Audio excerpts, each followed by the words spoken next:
Hi! Welcome to do you know series.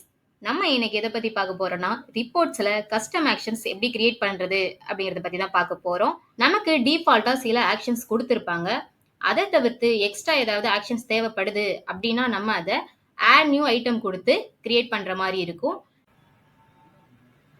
For single ரெக்கார்டுக்கு நான் add new item குடுத்து ஒரு custom action create பண்றேன்.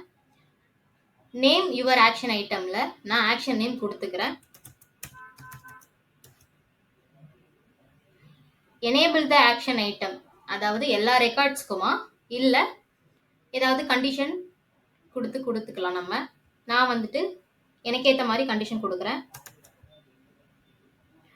Order status equals சப்மிட்டா இருக்க ரெக்கார்ட்ஸ்க்கு மட்டும்தான் இது அப்ளை ஆகணும் அப்படின்னு கொடுக்குறேன். எக்ஸிக்யூட் த ஒர்க் ஃப்ளோல அட் ஒன்ஸா, அதாவது ஆக்ஷனை கிளிக் பண்ணும்போதே நடக்கணுமா இல்ல ஆஃப்டர் கன்ஃபர்மேஷன் கேட்டதுக்கு அப்புறம் நடக்கணுமா அப்படின்னு நம்ம கொடுத்துக்கலாம். நான் வந்துட்டு அட் ஒன்ஸ் கொடுக்குறேன். நேம் ஆஃப் த ஒர்க் ஃப்ளோல நம்ம ஒர்க் ஃப்ளோ நேம் கொடுத்துக்கலாம். நான் ஒர்க் ஃப்ளோ நேம் கொடுத்துட்டேன். இப்போ கிரியேட் ஒர்க் ஃப்ளோ கொடுக்குறேன். ஆட் நியூ ஆக்ஷன்ஸ்ல நமக்கு இத்தனை ஆப்ஷன்ஸ் இருக்கும். இதுல நோட்டிபிகேஷன்னா நம்ம இமெயிலோ எஸ்எம்எஸோ அனுப்பிக்கலாம். டேட்டா ஆக்சஸ்ல ஏதாவது ஃபார்ம்ல டேட்டா வந்துட்டு ஆட் பண்ணுமோ அப்டேட் பண்ணுமோ அப்படின்னு நம்ம கொடுத்துக்கலாம். இன்டகிரேஷன்னா ஏதாவது அப்ளிகேஷன்ல நம்ம இன்டகிரேட் பண்றதுனா நம்ம அதை யூஸ் பண்ணிக்கலாம். நான் இப்போ டெலிட் ஸ்கிரிப்ட்ல ஒர்க் வந்து போட போறேன். கிரியேட் கொடுக்குறேன்.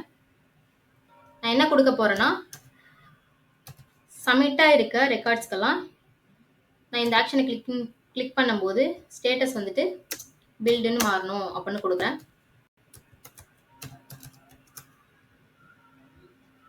கொடுத்துட்டு நான் சேவ் கொடுத்துக்கிறேன். டன் கொடுத்துட்டு கிரியேட் பண்ணனா எனக்கு கிரியேட் ஆகிடும். பாருங்க, கிரியேட் ஆயிடுச்சு.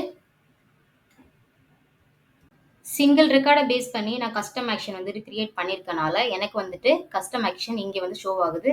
நான் இப்போ வந்து கிளிக் பண்ணனா எனக்கு வந்து ஸ்டேட்டஸ் வந்துட்டு பில்டுன்னு மாறணும். பாருங்க, ஸ்டேட்டஸ் வந்துட்டு பில்டுன்னு மாறிடுச்சு. நான் இப்போ ரிப்போர்ட்ஸ்ல எந்தெந்த இடத்துலலாம் கஸ்டம் ஆக்ஷனை பிளேஸ் பண்ணலாம் அப்படிங்கிறத பத்தி சொல்றேன். குயிக் வியூல ஒரு காலமா நம்ம அதை பிளேஸ் பண்ணலாம். சிங்கிள் ரெக்கார்டோட கிளிக்லையும் நம்ம அதை பிளேஸ் பண்ணலாம். சிங்கிள் ரெக்கார்டோட ரைட் கிளிக்லையும் நம்ம பிளேஸ் பண்ணிக்கலாம். தென் டீடைல் வியூலையும் நம்ம பிளேஸ் பண்ணிக்கலாம். டீடைல் வியூல ஒரு காலமாவும் பிளேஸ் பண்ணிக்கலாம். கஸ்டம் ஆக்ஷன்னா என்ன, சிங்கிள் ரெக்கார்டுக்கு எப்படி கஸ்டம் ஆக்ஷன் கிரியேட் பண்றது அப்படின்னு இந்த வீடியோல நம்ம பார்த்திருக்கோம். மல்டிபிள் ரெக்கார்ட்ஸ்க்கு எப்படி கஸ்டம் ஆக்ஷன் கிரியேட் பண்றது அப்படின்னு நெக்ஸ்ட் வீடியோல நம்ம பார்க்கலாம். மேலும் இது தொடர்பான அப்டேட்ஸை பெறுவதற்கு நம்ம சேனலை சப்ஸ்கிரைப் பண்ணிட்டு பெல் ஐக்கானை கிளிக் பண்ணிக்கோங்க. தேங்க்யூ.